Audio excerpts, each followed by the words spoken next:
12절 말씀을 읽고 나누며 시작합니다. 엘리의 아들들은 행실이 나빠 여호와를 알지 못하더라. 그 제사장들이 백성에게 행하는 관습은 이러하니 곧 어떤 사람이 제사를 드리고 그 고기를 삶을 때에 제사장의 사안의 손에 새 갈고리를 가지고 와서 이렇게 말하죠. 습관이 인생을 창조한다라는 제목으로 말씀 나눌게요. 사무엘상 2장은 엘리의 두 아들 홈니와 비나스, 유명한 아들이죠.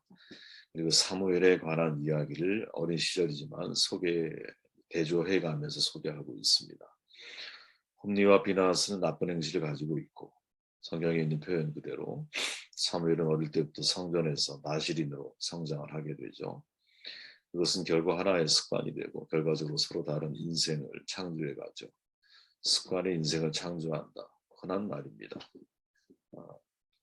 근데 이 습관이라고 하는 것이 얼마나 인생을 다르게 만들 수 있는지 사실은 우리가 이 장에서 주목해야 할 핵심적인 내용이라는 것이죠. 본문으로 들어가 보면 사무엘상 2장 12절에 보면 그 제사장들이 백성에게 행하는 관습은 이러하다. 두 아들을 가리키죠. 개역개정 성경에 보면 행실이 나빠 이렇게 말하고 공동번역은 망나니, 현대인의 성경에서는 불량배라고 번역을 합니다. 그런데 이제 중요한 것은 원어적으로 보면 우리의 생각과는 완전히 다르죠. 원어에는 벨리알의 아들들 이렇게 말을 해요. 사탄의 자식이라고 기록되어 있죠. 어떻게 사람을 향해서 이런 기록을 남길 수 있을까? 엘리야 대제사장의 아들들인데 사탄의 아들들이라고 말씀하고 있는 거죠. 그들은 당연히 이제 수순을 밟는다면 지금도 대제사장의 역할을 하고 있지만 누군가 또 대제사장이 될 어떤 최고의 리더의 자리에, 지도자의 자리에 설 수 있는 사람들이죠. 그러니까 교회 안에 여러분 직분이 있다고 해서 심지어 내가 목사고 전도사고 사역자고 교수라고 해서 우리가 사실은 마음을 놓으면 안 되는 거죠. 그죠? 엘리야들은 제사장이었어. 특별히 구별된 사람들이었어. 아무나 제사장이 될 수는 없잖아. 근데 성경은 그들을 가리켜 사탄의 자식이다. 이렇게 결론 짓고 있는 거죠. 바울의 말이 여러분 떠오르죠. 고린도후서에 가보면 믿지 않는 자와 멍에를 함께 매지 말라 이렇게 말하면서 의와 불법이 어찌 함께하며 빛과 어둠이 어찌 사귀며 그리스도와 벨리알이 어찌 조합되며 믿는 자와 믿지 않는 자가 어찌 상관하겠느냐. 다 맞물린 거죠. 의, 빛, 그리스도, 믿는 자. 이게 한 세트고 불법, 어둠, 벨리알, 믿지 않는 자. 이게 또 한 세트인 거죠. 바울은 명료하게 정료하는 거죠. 그리스도의 반대가 뭐고 마귀라는 거죠. 하나님을 믿는 사람과 정반대는 믿지 않는 사람. 그들은 곧 마귀에게 속한 사람인 겁니다. 대단히 냉정하지만 저는 이게 성경적인 결론이라고 생각합니다.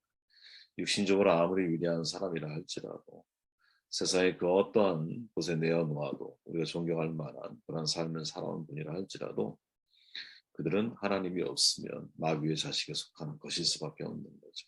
이걸 기억해야 한다라는 거예요. 우리도 예외일 수 없는 거죠. 우리 안에 하나님의 영이 계시지 않으면 나는 그리스도의 사람이 아니잖아요. 그죠? 내 안에 항상 하나님의 영이 내가 그리스도 안에 머물기 위해서 애를 쓰고 수고하고 있는가. 중요한 거죠. 나의 신앙을 다른 사람에게 책임을 넘기면 절대 안 된다고 생각을 해요. 이제 독립적으로 내가 하나님 앞에 내 자신을 세워가는 훈련은 죽을 때까지 그죠? 고독하지만 그 훈련을 이루어가야 한다고 저는 봅니다. 어제 글로벌 브레싱 이 팀들을 만나면서 늦게까지 이야기도 나누면서 느꼈던 것은 뭐냐면 각각이 정말 자기 사명지 사역지에서 독립군으로 인생을 살아가고 있구나 이런 생각을 제가 하게 되었습니다. 홈리와 비나스에 대한 평가는 대단히 냉정하죠. 그죠? 새 갈고리를 가지고 와서 그냥 막 휘젓는 거예요. 갈고리에 걸려 나오는 건 내 거야. 보통은 허벅다리나 이제 그 정도 부위로 제사하게 주죠 먹을 거를. 그런데 지치 마음대로 하는 거죠. 자기 마음대로.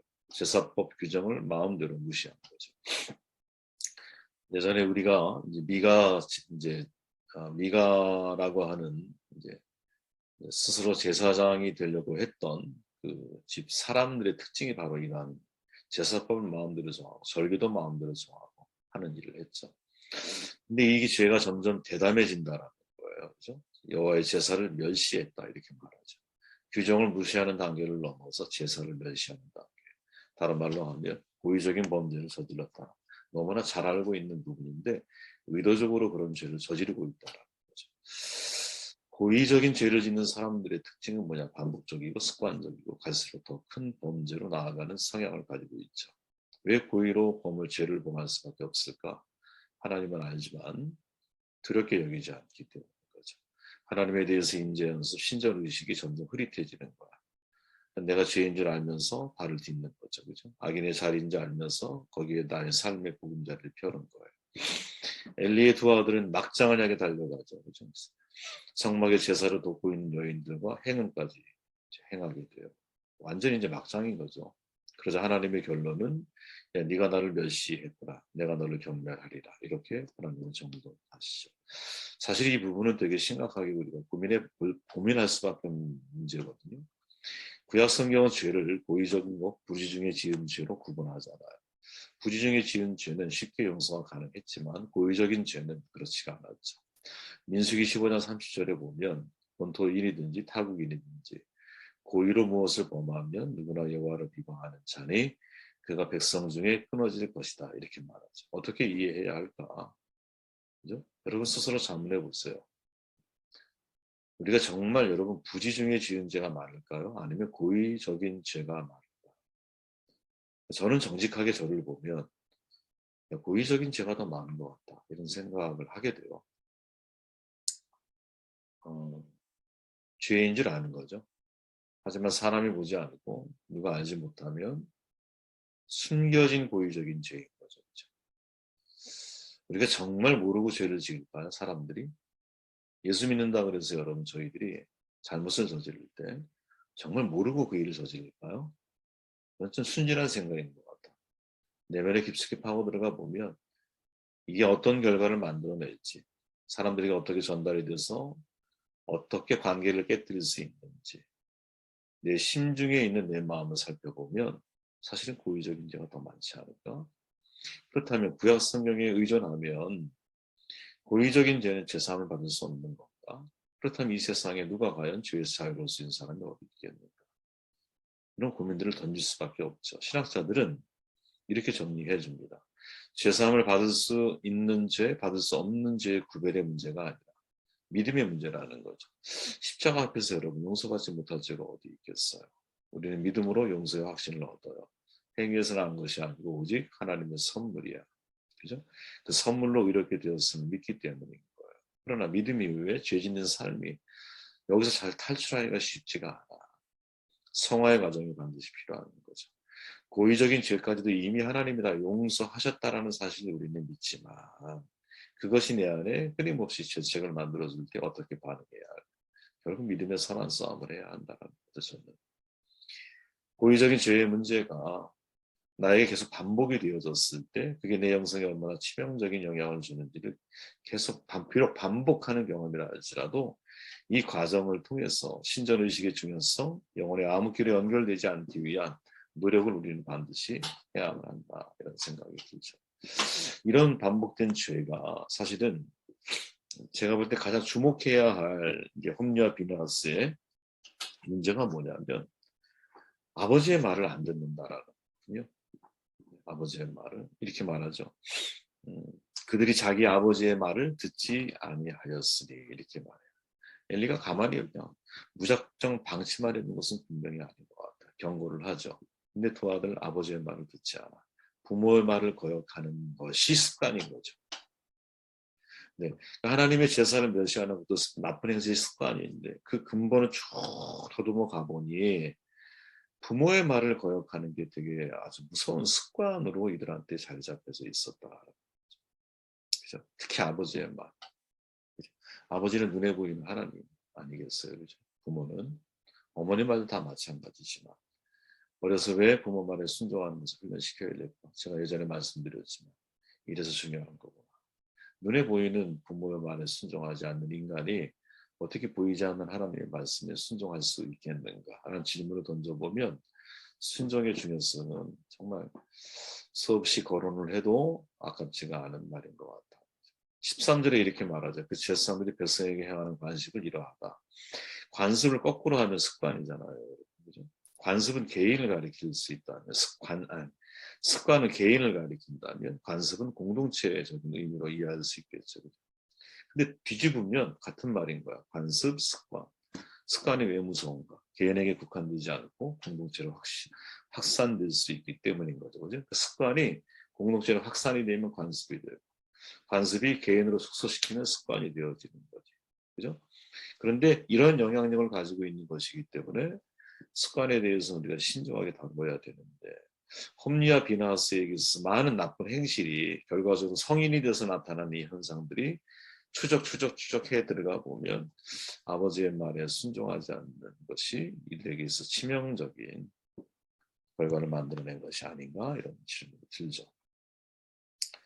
18절에 보면 사무엘은 어렸을 때 세마포 에봇을 입고 여호와 앞에 섬겼다. 그의 어머니가 매년 드리는 제사를 드리며 그의 남편과 함께 올라갈 때마다 작은 겉옷을 지어나가 그에게 주었다. 한나의 아들 사무엘이죠. 순종의 습관이에요. 당연히. 정반대의 인물이죠. 젖을 뗀 이후에 엘리 제상에 있는 성전에서 성장을 하고 자라죠. 어린 시절을 소개를 해요. 세마포 제상에 오시잖아. 그죠? 그것을 입고 여호와 앞에 섬겼다 이렇게 말을 하고. 그리고 엄마는 1년에 한 번 매년제 드리러 올라갈 때에 사무엘을 위해서 작은 겉옷을 지어주었다. 어떤 문장이 제일 중요한 문장일까? 저는 이제 눈에 딱 들어오는 것이 에봇도 물론 중요하지만 작은 겉옷이 이렇게 눈에 딱 들어와요. 작은 겉옷. 1년, 생각해 보세요, 여러분. 1년에 한 번 보는 아들에게 가면서 작은 겉옷 한 벌만 가지고 가는 이유가 뭘까? 한나가 사실 얼마나 어렵게 낳은 아들이잖아요. 그죠? 그리고 젖된 이후에는 정말 매일같이 보지도 못해. 물론 그 이후에 자식을 하나님이 주셨지만 한순간에 이루어진 건 아니잖아요. 그죠? 그런데 1년에 한 번, 내가 예를 들어 1년에 한 번 보러 가. 그러면 휴가 이제 군인간 아들 면회하기 위해서 가는 어머니의 양손에는 얼마나 많은 음식이 여러분 들려 있습니까? 해보신 분들은 다 아시겠지만. 그런데 작은 것도 하나 가지고 간다. 뭘 말하는 걸까? 이건 사랑이 부족한 엄마의 모습인가? 아니죠. 정반대인 거죠. 네가 애미에게 매여 있지 말고 하나님께 매여 있는 나신이 되어야 한다라고 하는 아주 이렇게 뭐랄까 속 깊은 사랑이 속 깊은 배려가 그 속에 깔려 있는 게 아닐까. 저는 그렇게 이제 이해가 돼요. 왜? 한나가 얼마나 어렵게 낳은 아들이냐를 감안하면 젖된 이후에 1년에 한 번씩 본다? 이걸 감안하면 작은 겉옷은 이건 매치가 안 된다라는 거죠. 그죠? 사실 얼마나 염려가 컸겠어요. 밥은 잘 먹고 있는지, 구박받고 있지는 않은지. 한창 엄마, 아빠, 애비가 필요할 타이밍에 아무리 정말 들여진 아이지만 이 아이에 대한 부모로서의 책임감을 생각하면 한없이 밤마다 사실 눈물이 날 수도 있고 잘 지내고 있나, 그죠? 노심초사, 불안하고. 그러니 얼마나 그 아들을 만나러 가려고 할 때는 손에 바리바리 뭐 들고 가고 싶은 마음이 들지 않겠어요? 저라도 그런 마음이 들 것 같아요. 근데 한나는 육신적인 엄마가 그의 사무엘의 인생에 전면에 개재되지 않게 자기를 철저하게 부인하는 거죠. 들여진 아이이기 때문에 하나님 앞에. 야, 참 하나님에 대한 이해가 탁월했기 때문에 그리고 자녀 사랑에 대한 방식을 어떻게 보면 이 한나는 되게 잘하고 있는 게 아닐까. 사무엘을 엘리에게 맡긴 게 아니라 하나님께 맡겼다라는 시각을 갖고 있는 거죠. 그죠? 그리고 할 수 있는 한 사무엘을 하나님 앞에 빨리 독립적인 신앙이 넌 내 자식이지만 내 자식이지만 근본적으로 너는 하나님의 자식이야. 하나님의 드려진 자식이기에 너는 나시린처럼 사무엘을 대하는 거죠. 작은 겉옷 하나만 갖다 주는 거죠. 그래서 그런 의식으로 누가 무장이 돼? 어려서부터 사무엘이 습관이 돼. 생각의 습관, 삶의 패턴이 거기에 맞춰져 가는 거죠. 어린 시절 인간적인 모성애와 욕망을 포기하면서까지 하나님 앞에 그 아들을 세우려고 하는 거죠. 저는 오히려 지금의 시기는 핵가족 사회니까 부모 사랑이 부족해서 문제가 아니라 넘쳐서 문제일 수 있고, 그죠? 오히려 정반대로 사랑이 넘치다 보니까 역경, 내가 역경지수, 내 인생의 어떤 역경을 이겨내는 게 독립적으로 내가 스스로 살아낼 수 있는 힘이 약화되어져 있는 것이 더 큰 문제가 아닐까. 그렇게 자녀를 정말 어디 멀리 보내서 하나님의 손에 맡긴다라고 하는 것은 정말 대단한 부모의 믿음이고 하나님께서 간섭하셔서 훌륭한 일꾼으로 성장하는 복이 있으면 좋겠다 생각을 해보게 됩니다. 24절 말씀 읽고 정돈할게요. 너희가 여호와의 백성으로 범죄하게 하는도다. 엘리의 말이죠. 엘리 제사장에게도 습관이 있었다라는 것을 깨닫게 돼요. 말씀을 보면서. 아들이 불법을 알고 있잖아요. 책망을 해 분명히. 근데 엘리의 말 속에 주목해야 할 구절이 하나 있어요. 여호와의 백성으로 범죄하게 하는 것. 이것을 아마 가장 죄의 확장성이잖아요. 아마 엘리가 두려워하는 것이 바로 이 지점이었던 것 같아요. 알면서도 홈리와 비나스를 책망을 하지만 뭐를 안 해요? 제사장직을 박탈시키지를 않는다. 저는 이게 대제사장으로서 상당히 중요한 무책임함이다라는 거죠. 3장 13절에 내가 그의 집을 영원토록 심판하겠다 그에게 말한 것은 그가 아는 죄악 때문이니 이는 그가 자기의 아들들이 저주를 자청하되 금하지 아니하였음이니라. 이게 성경의 결론이야. 엘리에 대한. 그죠? 그리고 그의 가문에 대한. 금하지 않았다라는 것은 징계하지 않았다라는 말이거든요. 그럼 대제사장의 제사장을 징계한다면 그 징계가 뭘까요? 물러나야 되는 거지. 비록 아들이라 할지라도. 이걸 역으로 생각해 보면 이런 거예요, 여러분. 부모가 징계해야 돼 징계하지 못하면 하나님의 징계가 됐다라는 거예요.